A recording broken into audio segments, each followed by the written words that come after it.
இந்த நாளில் நமக்கு கொடுக்கப்பட்ட ப்ராமிஸ் வேர்ட் வந்து யோபு 11வது அதிகாரம் 18வது வசனம்.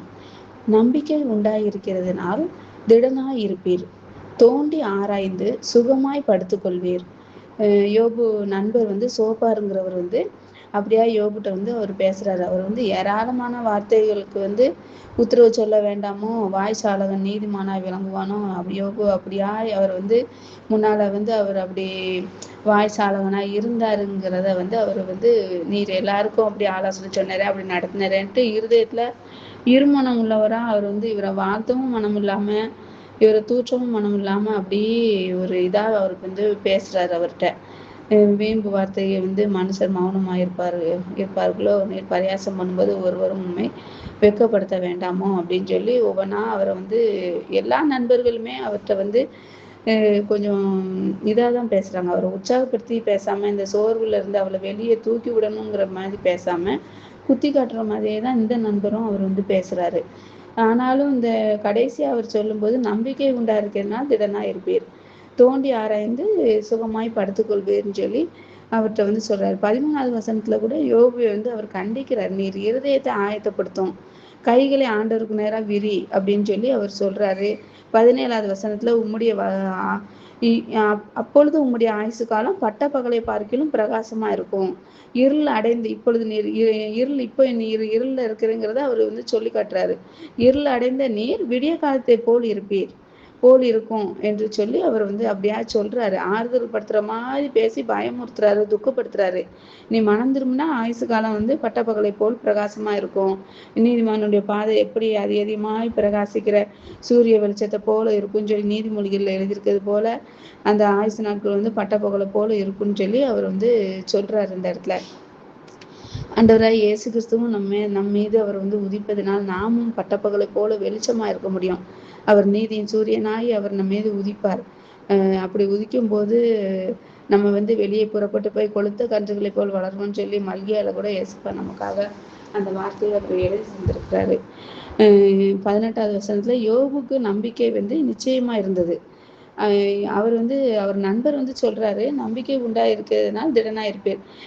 நம்ம எந்த ஒரு விஷயத்துலையுமே நமக்கு வந்து ஒரு நம்பிக்கையா இருந்தோம்னா, நம்ம தேவனுடையத்துல விசுவாசமா இருந்தோம்னா நம்ம திடனா நிக்க முடியும். நமக்கு வந்து சோர்வு வராது. யார் நம்மளை என்ன பயமுறுத்தினாலும் நம்ம ஏசுப்பா எனக்கு இந்த வார்த்தையை தந்திருக்கிறாங்க, அதன்படி நடக்கும்னு சொல்லி அந்த விசுவாசத்தை நம்ம இருதயத்துல ஏசுப்பா தந்துட்டாங்கன்னா நம்ம திடனா இருப்போம். எந்த வார்த்தையும் நம்மளை பயமுறுத்தவே முடியாது.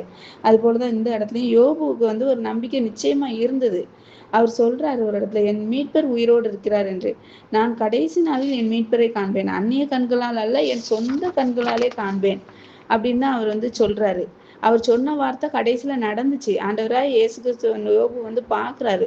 தன்னுடைய அந்நிய கண்கள் அல்ல சொந்த கண்களினால் பார்த்து மகிமைப்படுத்துற சூழ்நிலையும் வருது.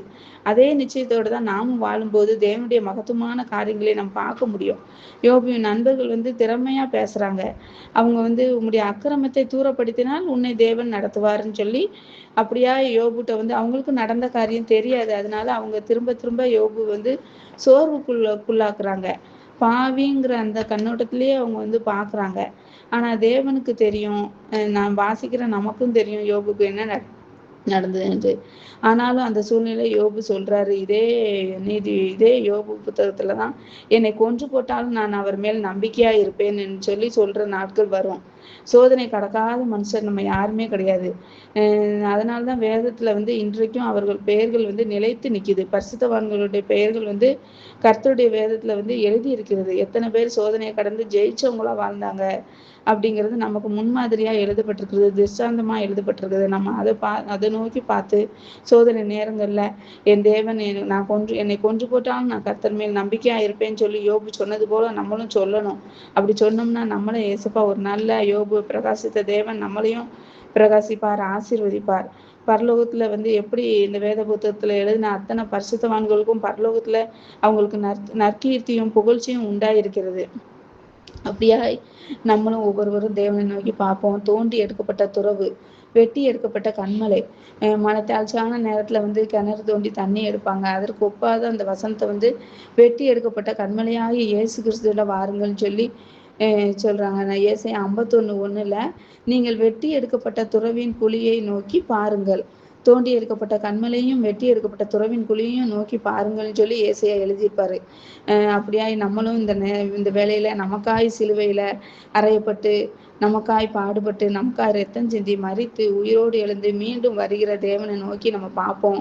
குழியில் இருக்கிற நம்ம அனைவரையும் இயேசு கிறிஸ்து தூக்கி எடுப்பாரு. நம்ம ஒன்றும் இல்லாம நான் இப்படி இருக்கிறேனே, ஆழத்துல இருக்கிறேனே, குழியில இருக்கிறேனே, இப்படி ஒன்றுமில்லாத நிலைமையில இருக்கிறேனே நினைக்கிறவங்க ஒவ்வொருவரையும் இயேசு கிறிஸ்துவை நம்ம நோக்கி பார்க்கும்போது, நமக்காய் வெட்டி எடுக்கப்பட்ட கண்மலை அவர், தோண்டி எடுக்கப்பட்ட துறவு அவரு. அவரை நோக்கி நம்ம பார்க்கும்போது நிச்சயமா நம்மளை பிரகாசிக்க பண்ணுவார், நம்மளை தூக்கி எடுப்பார், நம்மளை மகிழ்ச்சியா அவர் வைப்பார். அவர் மனுஷனை கட்டி இழுக்கும் அன்பின் கயிறுகளா நம்ம தூக்கி எடுப்பாரு. நாமும் நீரே என் நம்பிக்கை என்று எல்லா இடத்துலையும் நம்ம இயேசுப்பா பார்த்து சொல்லுவோம்.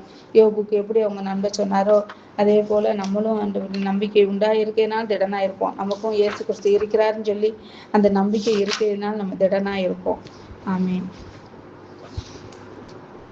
நம்பிக்கைக்கு நம்பி வந்தேன் உம் சமூகம், நம்புகிறேன் உம் வசனம், எந்த நாற்றலை நம்பவில்லை, தந்தை உம்மையே சார்ந்து விட்டே, வாக்கு தத்தம் செய்தவரே, வாழ்க்கையெல்லாம் வார்த்தைதானே, பாதைக்கு தீபம் பேதைக்கு வெளிச்சம் உந்தன் வசனமே, ஆற்றல் மிக்கது ஜீவன் உள்ளது உந்தன் அருள் வாக்கு.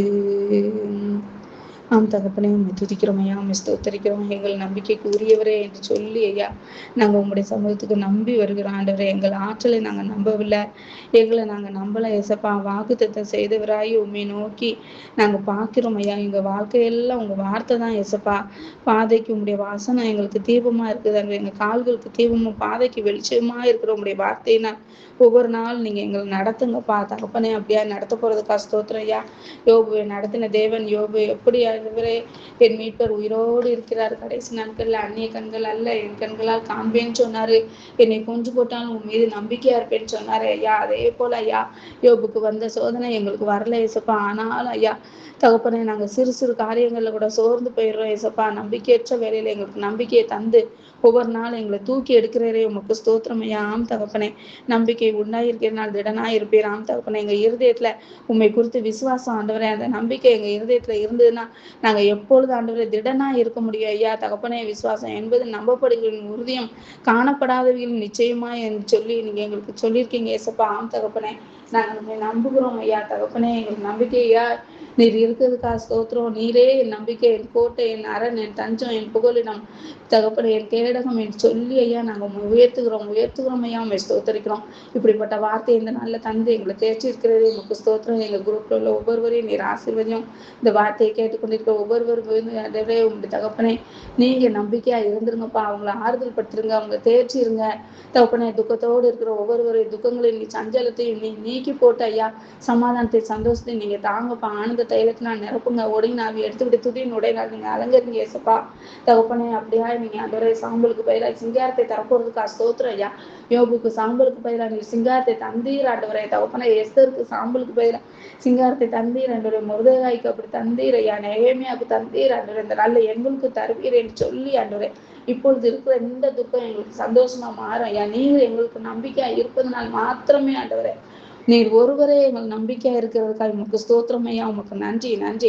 இந்த நாளை எங்களுக்கு ஆசீர்வதிங்கப்பா. ஒவ்வொரு தேவையில நீர் சந்தியும் ஆண்டவரே. ஒவ்வொருவருக்கும் பாதுகாத்தரலும் ஐயா. உங்க செட்டையின் மறைவுல மறைச்சு வச்சு பாதுகாத்துக்கொள்ளுங்க. உன்னத மாணவனுடைய மறைவில் இருக்க சர்வருடைய நிழல் தங்குவா என்ற வார்த்தையின்படி ஆண்டவரே உங்களுடைய நிழல் தங்கக்கூடிய கிருபையை ஒவ்வொரு நாள் நீங்க தந்தருளுங்க ஏசப்பா. பகல்ல பிறக்க அம்புக்கும் எரியில் நடமாட கொள்ளை நோய்க்கும் மத்தியானத்து பல சங்காரத்துக்கும் இரவின் பயங்கரத்துக்கும் பயமில்லாதிருப்பா என்ற வார்த்தையின்படி எங்களுக்கு ஒவ்வொரு குடும்பத்தையும் நீர் பாதுகாத்தரல வேண்டுமா ஜெபிக்கிறேயா. நீங்க பொறுப்படுத்திக் கொள்ளுங்கப்பா, வழி நடத்துங்க. ஒவ்வொரு குடும்பத்திலும் உங்க கிருபையும் சமாதானமும் தொடர்ந்து இருக்கட்டும் ஐயா. நீர் மகிமைப்படும். இயேசுவின் மூலம் ஜெபிக்கிறேன் சொன்னார் நல்ல பிதாவே, ஆமேன்.